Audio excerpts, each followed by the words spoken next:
नमस्कार, मेरा नाम प्रशांत है और आप देखना शुरू कर चुके हैं डेली लाइन का डेली डिस्कशन शो। और आज का जो हमारा चर्चा का विषय है वो 2024 को लेकर के उत्तर प्रदेश की सियासत और राम मंदिर के इर्द गिर्द है। क्योंकि उत्तर प्रदेश की योगी आदित्यनाथ सरकार ने ऐलान कर दिया है, या यूं कहें पूरे सूबे में डुगडुगी पिटवा दी है एक तरीके से सरकारी अमले के द्वारा कि 22 जनवरी को सार्वजनिक अवकाश घोषित किया जाए, ड्राई डे घोषित किया जाए और हर साल 22 जनवरी को दीपोत्सव मनाया जाए।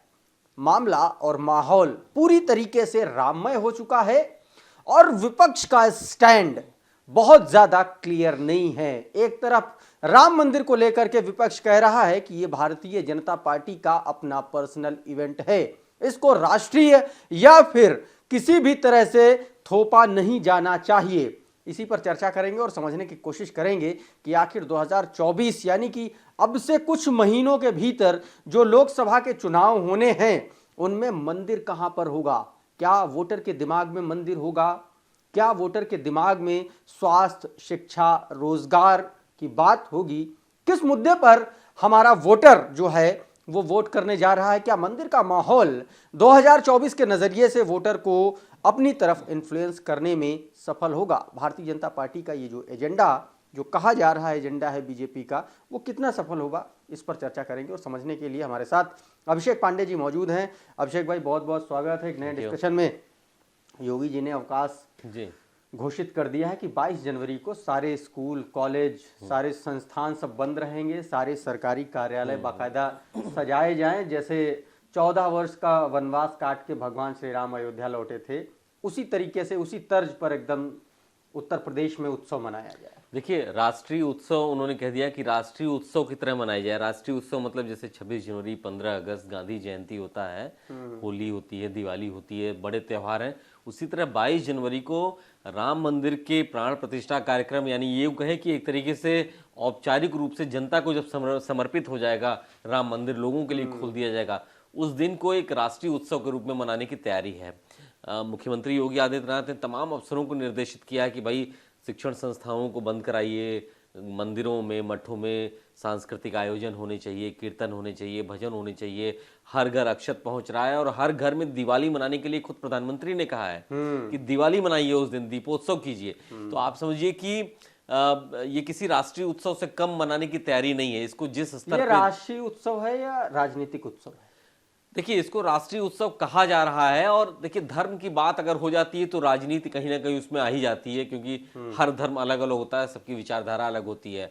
इसीलिए तो विपक्षी पार्टियां कह रही हैं कि भाई इसमें भाजपा ने पूरे आयोजन को, पूरे कार्यक्रम को एक तरीके से अपने हाथों में ले रखा है, उसको अपने तरीके से ड्राइव कर रही है, अपने तरीके से चला रही है और अपना चुनावी एजेंडा इसमें दिखा रही है। उसको 2024 का जो चुनाव आने वाला है लगभग 100 दिनों के अंतर्गत, उसमें उसको उसका लाभ मिलेगा। और आप ये समझिए कि इतने गहन स्तर पे, इतने निचले स्तर पे भगवान राम की आस्था को भाजपा ले जा रही है। हालांकि हर कोई भगवान को, राम को मानता है, लेकिन इस कदर हर घर तक पहुंचा रही है कि इसका उसको चुनावी लाभ मिलना 100% तय है। लोग कह रहे हैं कि गांव में रामचरितमानस के पाठ के लिए बोला जा रहा है कि भाई मंदिरों में रामायण के पाठ किए जाएं, रामचरितमानस का गान किया जाए, भजन गाए जाएं। और जो अक्षत की बात कह रहे हैं वो तो पहुंच ही रहे हैं। अखिलेश यादव कल अपने संगठन की बैठक ले रहे थे उत्तर प्रदेश की राजधानी लखनऊ के कार्यालय में। उस दौरान उनका एक बयान है, तमाम सारे अखबारों ने छापा है। वो कहते हैं कि हमारे जो भगवान हैं वो पिछड़े और दलित और अल्पसंख्यक हैं, और हमारा जो ध्येय है वो सामाजिक उत्थान है। सामाजिक उत्थान पर हमको ध्यान देना चाहिए, हम धर्म की बात नहीं करते। देखिए, अखिलेश यादव जी इसलिए इस बातें कह रहे हैं क्योंकि उनके पास इस पूरे आयोजन में अपने आप को जगह बनाने का कोई स्पेस नहीं बचता है, कोई जगह ही नहीं है। चाहे कोई भी पॉलिटिकल पार्टी हो, वो ये नहीं कह सकती कि इस अनुष्ठान में, इस बड़े कार्यक्रम में उसकी कोई सहभागिता है। लोग बाहर हैं, लोग किनारे हैं, लोग ये नहीं तय कर पा रहे हैं कि अगर हमको बुलाया जाएगा हम जाएंगे कि नहीं जाएंगे। तो अखिलेश यादव जी के पास तो और कोई रास्ता है नहीं कहने का। लेकिन ये बात उनको भी समझनी चाहिए कि जो वो पीडीए की बात कर रहे हैं, जो सामाजिक उत्थान की बात कर रहे हैं, इस देश में सबसे बड़ी आबादी उन्हीं की है और सबसे बड़ी आबादी ही इस पूरे कार्यक्रम में शामिल है। वही आबादी, आप सोचिए कि जो पिछड़े हैं, अल्पसंख्यक हैं, जो दलित हैं, जो गरीब हैं, इनकी संख्या बहुत है। हमने देखा है कि भक्ति और आस्था इनमें सबसे ज्यादा है। तो आपके पास कहने के लिए सिर्फ यही कि हम सामाजिक उत्थान करें, लेकिन आपके पास इसका कोई काट नहीं है कि भगवान राम की आस्था को लेकर के जो सोचते हैं, अगर कोई पॉलिटिकल पार्टी उससे राजनीतिक लाभ लेती है तो हम उसकी काट क्या रखें।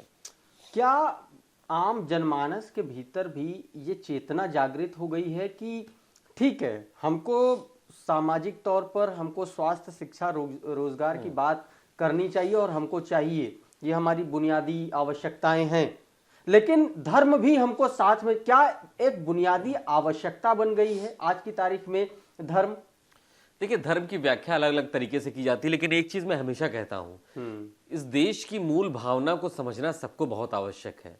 वो थोड़े दिन के लिए कहीं सुषुप्तावस्था में जा सकती है, लेकिन वो कभी खो नहीं सकती है। धर्म और आस्था यहाँ के हर व्यक्ति का, चाहे वो किसी भी धर्म का हो, किसी भी संप्रदाय का हो, उसकी एक मौलिक अभिव्यक्ति है वो, और उसको समझना बहुत जरूरी है। अगर आज देश में आध्यात्म को लेके, सनातन को लेके, धर्म को लेकर के इस कदर लोगों में सोच है, तो उसका सम्मान होना ही चाहिए, उसका सम्मान होना चाहिए। और इतने लोग अगर राम को लेकर के, भगवान राम के इस बड़े कार्यक्रम को लेकर के प्रसन्न है, तो उसमें आपको उसका विरोध किसी भी स्तर पे नहीं होना चाहिए, ये बात तो है। हाँ, आपके राजनीतिक नजरिए अलग अलग हो सकते हैं, तो ये बात भी सही है कि धर्म इस देश की मूल भावना का एक बहुत बड़ा हिस्सा है, उसका सम्मान होना चाहिए। एक जो चीज बहुत से और, लोग विरोध करते हैं, विपक्ष के पॉइंट ऑफ व्यू से, विपक्ष को लेकर के कई बार लोग चर्चा करते हैं, बात करते हैं कि राम मंदिर को लेकर के विपक्ष को ना उगलते बन रहा है ना निगलते बन रहा है, उसको समझ में नहीं आ रहा किस स्टैंड पर कायम रहें। लेकिन भारतीय जनता पार्टी को लेकर के सवाल थोड़ा सा कम उठते हैं, और वो सवाल मेरे दिमाग में इसलिए आया अभिषेक जी, क्योंकि भारतीय जनता पार्टी जिस तरीके से चीज़ों की प्लानिंग कर रही है, जिस तरीके से उसका एक मुद्दा है, हमेशा से एक एजेंडा रहा है सांस्कृतिक राष्ट्रवाद को धर्म की चाशनी में लपेटने का। आप देखिए, उसके जो आनुवांशिक जो संगठन है, चाहे वो आरएसएस की बात हो, चाहे वो विश्व हिंदू परिषद की बात हो, चाहे वो और तमाम जो उसके जो फ्रंटल्स हैं, राम मंदिर को लेकर के एक बहुत बड़े लेवल पे अभियान चल रहा है। जबकि आधिकारिक तौर पर देखा जाए तो भारतीय जनता पार्टी का कोई लेना देना नहीं होना चाहिए, क्योंकि कोर्ट का डिसीजन था। कोर्ट ने बोला कि भाई एक ट्रस्ट बनाइए, सरकार ने ट्रस्ट बना दिया, ट्रस्ट वो सारा काम कर रहा है। भारतीय जनता पार्टी ये सब क्यों करा रही है? देखिए, भारतीय जनता पार्टी क्योंकि उसको पॉलिटिकल माइलेज चाहिए ना 2024 में। एक राजनीतिक दल अगर कोई काम करता है, राजनीति किसके लिए? समाज के लिए होती है। समाज के लिए काम कैसे करेंगे? या तो सोशल सर्विस से करेंगे या सत्ता में रह के करेंगे। तो कोई राजनीतिक दल सत्ता में जाके समाज सेवा, भाई अगर वो पॉलिटिकल पार्टी है तो वो क्यों ना चाहे कि भाई हम सत्ता में आए और हम अगर कोई काम कर रहे हैं तो उसका हमको लाभ मिले। वही बीजेपी कर रही है, उसके मूल एजेंडे में रहा। बीजेपी का उत्थान ही इसी एजेंडे से हुआ, इसी मुद्दे से हुआ। 1990 के बाद से भाजपा का जो उत्थान देखने को मिला है, इसी राम मंदिर आंदोलन से ही तो भाजपा खड़ी हुई है। तो आज के समय में ट्रस्ट भले ही काम कर रहा हो, ट्रस्ट के नाम पे हो रहा सब, लेकिन केंद्र में भाजपा की सरकार है, प्रदेश में भाजपा की सरकार है, तो जाहिर तौर पर उसका अघोषित लाभ तो भाजपा को मिलना ही मिलना है, और वही वो काम कर रही है। सामने चुनाव है, कोई कुछ भी कहे, ये कार्यक्रम, ये बात सही है कि 6 महीने बाद भी हो सकता था, लेकिन भाई अगर इसका लाभ भाजपा को मिल रहा है, सरकार में है वो, प्रदेश में, केंद्र में, उसके कुछ बातों से लोग प्रभावित हो सकते हैं, तो भाजपा वो काम कर रही है। यही काम हर पॉलिटिकल पार्टी करती है। आज भाजपा का समय अच्छा चल रहा है, गुड टाइम चल रहा है, तो उसका लाभ इसको मिल रहा है। गुड टाइम से याद आया, ये जो हर साल 22 जनवरी को दीपोत्सव मनाने का ऐलान हुआ है, अभी भारतीय जनता पार्टी की सरकार है, केंद्र में भी है, उत्तर प्रदेश में भी, और देश के तमाम राज्यों में है। मतलब अगर ओवरऑल देखा जाए औसतन, तो हिंदुस्तान में भारतीय जनता पार्टी सबसे अपर एज में है। बिल्कुल। मेरा सवाल ये है कि अभी आपने कह दिया कि हर साल मनाइए, कल को अगर मान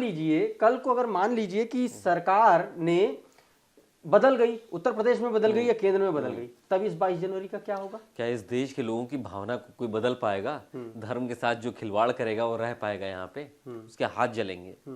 आप इसको कोई समझ नहीं पा रहा है। दरअसल क्या है ना, जिन लोगों ने जो मुद्दे उठाए, जाति के मुद्दे उठाए, व्यवस्था का मुद्दा उठाया, कोई आंदोलन का मुद्दा उठाए, वो सारी चीजें इस धर्म के मुद्दे के आगे दब जाती हैं। अगर आप इसके साथ छेड़छाड़ करेंगे तो आपके हाथ जलेंगे और आप जिंदा नहीं रह पाएंगे, सरवाइव नहीं कर पाएंगे। तो कुल मिलाकर के भारतीय जनता पार्टी ने एक ऐसा नैरेटिव सेट किया है, एक ऐसा माइंड सेट कर दिया है, या यूं कहें कि पब्लिक के दिमाग में धर्म को लेकर के एक ऐसी चेतना पैदा कर दी है जो आने वाले कई सालों तक चर्चा होती है, ये जागृत रहेगी। और अगर ये जागृत रही तो यकीन मानिए हिंदुस्तान का जो पॉलिटिकल सिनेरियो है, जो राजनीतिक जो पारिस्थितिकी तंत्र है, वो सीधे तौर पर बहुत ज्यादा बदल जाने वाला है इस राम मंदिर की प्राण प्रतिष्ठा के बाद। आपको क्या लगता है कि भारतीय जनता पार्टी 2024 में राम मंदिर को किस तरीके से भुना रही है? अगर भुना रही है तो उसको कितना फायदा मिलेगा? हमें कमेंट करके जरूर बताइए। ये वीडियो, हमारा डिस्कशन, हमारा एनालिसिस अगर आपको अच्छा लगा तो इसको लाइक करिए, इसको शेयर करिए। ये वीडियो अगर आप हमारे फेसबुक पेज पर देख रहे हैं तो वहां पर हमको फॉलो कर लीजिए, और अगर हमारे यूट्यूब चैनल पर देख रहे हैं तो हमारे चैनल को सब्सक्राइब करते हुए, बेल आइकन दबाते हुए दूसरों को भी फॉरवर्ड कर दीजिए। नमस्कार।